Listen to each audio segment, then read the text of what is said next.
Hello po guys. Thank you so much po sa lahat ng nakakita ng mga contents ko, ng mga video ko. Na-appreciate ko po na yung mga ilan-ilan po tinatapos niyo po. Maraming salamat po talaga. Sigad na po ang bahala sa ating lahat. Mula sa pinakamaliit sa atin, mula sa pinakamaliit na pagkatao natin, hanggang sa kung ano tayo ngayon, kung anong narating natin, kung anong success natin. Wala pong completeness sa mundong ito. Lahat po nangangailangan talaga ng approval ng ating Panginoon. So, to God be the glory po talaga. Sigad na po ang bahalang magbigay ng lahat ng hinihingi nating blessing. Thank you so much po. Samot dalangin ko po na kagaya po ng ibang mga season na ginawa ko, matapos nyo din po ito from part 1 hanggang sa final part.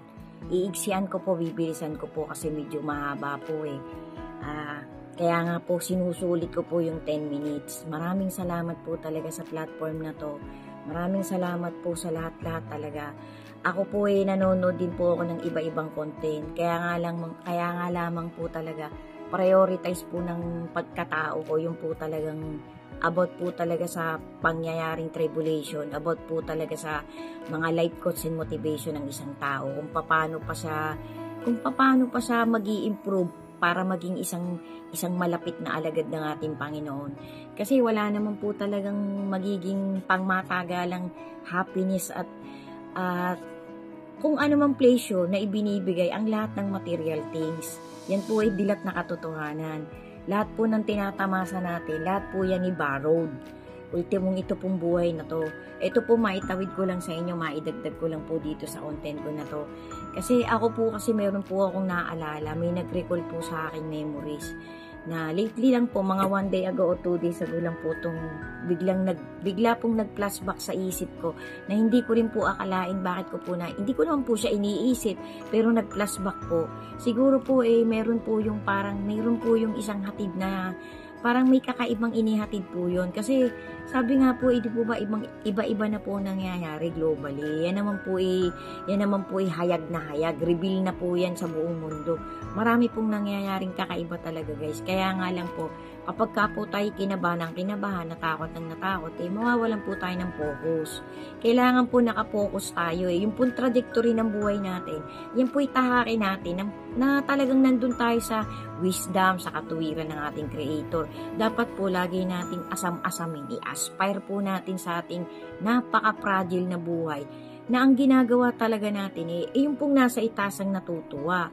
Kahit po tayo hirap na dapang-dapa na tayo, wag pa rin po tayong gagawa ng ikapapahamak ng ating kaloob-loobang spirito.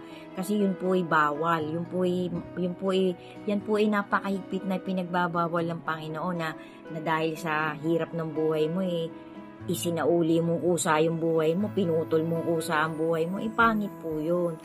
Kasi sabi nga po kapag ka ikaw sumuko, anong magiging reward mo sa ating Panginoon? Kasi nakikita naman po ng Panginoon yung limits natin yung pinaka-final na lakas natin nakahuli-huli ang lakas natin Sabi nga po, hindi naman po ibibigay ng ating Panginoon, ng ating Creator, ang lahat ng struggle ng buhay mo, ang lahat ng trials ng buhay mo, nang hindi niya alam, nang hindi niya nakikita kung hanggang saan ang limit mo. Kasi tayo po, may hangganan, ang Panginoon wala. So, alam po ng Panginoon ang hangganan natin. Kaya ipakita po lagi natin sa Kanya na talagang tayo nakapokus sa Kanya. Huwag po natin pababayaang manalo yung masama. Kasi parurusahan po siya Siya po nangihikayat lang ng mga maisasama niya sa desolation, sa damnation. Sabi nga po son of perdition, son of damnation, yung masama, yung kalaban ng ating Panginoon. Siya po anak talaga nun, anak po siya ng lies. Kaya wag po tayo masyadong katitiwala sa mga bumubulong-bulong sa atin. Kasi sabi nga po ng matuwid na mga kangaral, pati po ng matuwid na mga pare at mga apostol ng huling generation, ang labanan po dito sa mundong ito ay hindi po dito sa flesh, ito po yung labanan ng spirito. Kasi spirit po yung mga yan kumakalat po sila nagbubulong po sila, nagtatawid po sila ng mga ikasasama ng human being. Kasi ang human being po, yan po number 1 na priority ng Panginoon. Kasi sabi nga po nung bigatin aalis ako Pero hindi na ako iinom ng alak na to, yung hindi nakakalasing na alak na ininom niya nung Last Supper. Pati hindi na ako kakain ng ganitong kagaya ng ambience ng pagsasama-sama natin nang hindi ko kayo kasalo. Kasi kaya ako aalis ay upang ipaghanda ko kayo ng inyong titirahan. Ayan po ay talagang letra por letra po, nasa Holy Scripture po yan, legit po yan. Talagang kahit po yan i-research natin, binitawan po yan ng bigatin san. Which is ang mga salita po ng bigatin san, galing sa Creator natin, sa Diyos Ama. Yan pong mag-amang yan, iisa po ang kanilang ini-aim, na ang mga chosen na mga pipili nila, ay talagang gusto po nilang makasama doon nga po sa eternal life, eternal happiness.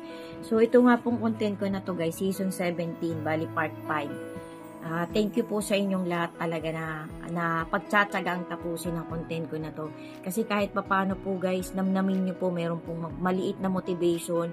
Yung POV ko po, yung pagtatawid po ng POV ko, bahala po kayo kung paano nyo po tatanggapin. Kasi po, lahat po tayo may mga kanya-kanyang, may mga opinionated po ang tao iwasan po nating maging judgmental tayo. Lahat po lagi nating pararayaan. Ibig sabihin pagbibigyan po natin ang isa't isa.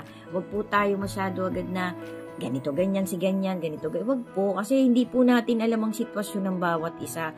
Ang pinagdadaanan po ni Maria ay iba sa pinagdadaanan ni Juana. Ang pinagdadaanan ni Johnny ay iba sa pinagdadaanan ni Peter. Kaya iwasan po nating maging judgmental. Lagi lang po tayo dun sa tama. Ang tama po at matuwid, yun po ang ating kakampihan.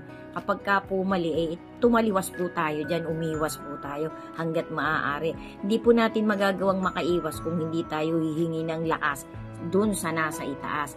Kasi hindi po natin pwedeng panghawakan yung energy natin, yung lakas lang natin. Ito po yung pumasok sa isip ko na parang bigla na lang nagpaalala na nung mangyari po sa ito po, sa family ko, na na-hospital nga po ako, pati yung aking eldest daughter, may bumulong po sa akin na itong ospital na to para tong Sodom at Gomorrah. Awa na lang ng Panginoon kaya kayo makakaalis dito, kaya kayo nakakaligtas. Kasi ito talagang kagaya ng Sodom at Gomorrah. So, ibig sabihin po talaga guys, na talagang sa pagmumuni-muni ko po, talaga pong itong lupang ito ay talagang hawig po talaga ng Sodom at Gomorrah. Talagang pipiliin lang po talaga ng Panginoon dito yung mga naglilingkod sa Kanya. Sabi nga po paglabas po ng dalawang witness, kasi hindi po natin alam kung saan manggagaling yung dalawang witness Nasabi ko na po yan sa ibang mga season ng content ko na to, ng What is Written Truly Happened. Paglabas po nila, lalabas na po yung masama, talagang hayag na po yung tribulation. So ngayon pa lang po guys, kumapit na tayo ng mahigpit. Patatagin po natin ang faith natin sa ating Creator. Dahil yan po talaga shield po natin yan. Tsaka po yung maliliit na good deeds na kaya nating itawid sa kapwa natin. Hindi po lahat material na bagay guys. Pero kung nasa kapangyarihan mo naman, may means ka naman, marami kang means, may pagkain ka na, may pera ka pa, may shelter ka pa, na napaka-sobra-sobra, i-share mo po ng i-share. Kasi hindi po natin yan guys mabibit-bit. Yung iba po kasi nagdadamot ako nga po sa sariling pamilya ko pa mag-anak ko pa minsan po naiisip nila pang magdamot ano mang gagawin mo dyan sa kayamanan mo, pagkadami-dami mong pera, pagkadami-dami mong bahay, kahit po mga kakilala ko, hindi po yan natin mabibit-bit. Sabi nga po, isa lang ang sukat ng kabaong natin, iisa lang ang paglalagyan ng lupa. Dadating po ang panahon guys, wala na nga pong maglilibing Sindami po ng buhangin sa dagat ang talagang mapapahamak. Huwag po nating pangaraping mapabilang tayo doon. Mapabilang po nawa tayo. Samot dalangin ko po, pati po mga pamilya natin, lahat ng dinadaanan ng contents ko na to, mapasama po tayo dun sa iaangat, dun sa talagang ililigtas, dun sa talagang chosen na pipiliin ng ating Creator. Amen to that. Yan po ang ipanalangin natin. So, dun po tayo sa context ko, guys. So, sana nga po talaga umpisahan nyo po mula part 1 hanggang dulong part. Kasi tungkol po ito dun sa mga nangyaring kakaiba nung unang siglo, kagaya po nung nangyari dun sa Sodom at Gomorrah. Sa Sodom at Gomorrah po, yung pong mag-aama, nakaligtas po talaga. Tapos nung nandun na po sila sa isang isolated na lugar, kasi bundok-bundok pa naman po noon wala pa talagang mga Hindi pa talaga civilized ang paligid nun eh. Sundan nyo pa po guys. Sana po tapusin nyo talaga. Makakapulot po tayong lahat dito ng maliit na motivation para mag-boost ng faith natin. To God be the glory po. God bless us all po. And always be steadfast in your faith to our Creator. Amen.